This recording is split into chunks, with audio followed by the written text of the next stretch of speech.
Penguin Random House Audio presents Before We Were Yours by Lisa Wingate. Read for you by Emily Rankin and Catherine Tabor. For the hundreds who vanished, and for the thousands who didn't, may your stories not be forgotten. For those who helped today's orphans find forever homes, may you always know the value of your work and your love. Did you know that in this land of the free and home of the brave, there is a great baby market? And the securities which change hands are not mere engraved slips of paper promising certain financial dividends, but live, kicking, flesh and blood babies.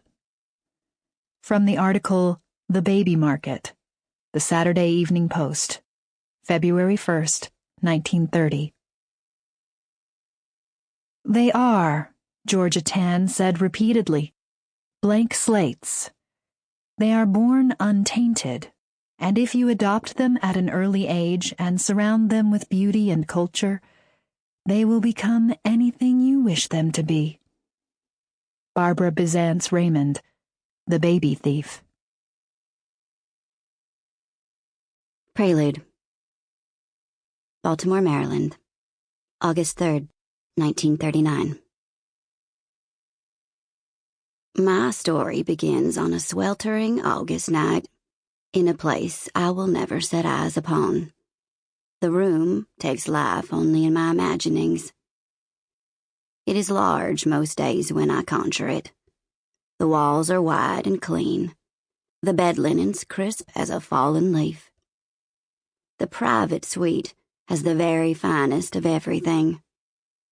Outside, the breeze is weary, and the cicadas throb in the tall trees, their verdant hiding places just below the window frames. The screens sway inward as the attic fan rattles overhead, pulling at wet air that has no desire to be moved. The scent of pine wafts in, and the woman's screams press out as the nurses hold her fast to the bed. Sweat pools on her skin and rushes down her face and arms and legs. She'd be horrified if she were aware of this. She is pretty, a gentle, fragile soul, not the sort who would intentionally bring about the catastrophic unraveling that is only this moment beginning. In my multifold years of life, I have learned that most people get along as best they can. They don't intend to hurt anyone. It is merely a terrible byproduct of surviving. It isn't her fault, all that comes to pass after that one final, merciless push. She produces the very last thing she could possibly want. Silent flesh comes forth. A tiny, fair-haired girl, as pretty as a doll, yet blue and still. The woman has no way of knowing her child's fate, or if she does know, the medications will cause the memory of it to be nothing but a blur by tomorrow.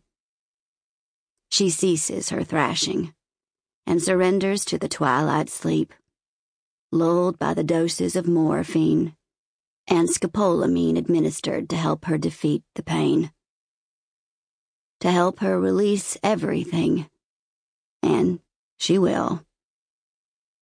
Sympathetic conversation takes place as doctors stitch and nurses clean up what is left. So sad when it happens this way, so out of order when a life has not even one breath in this world.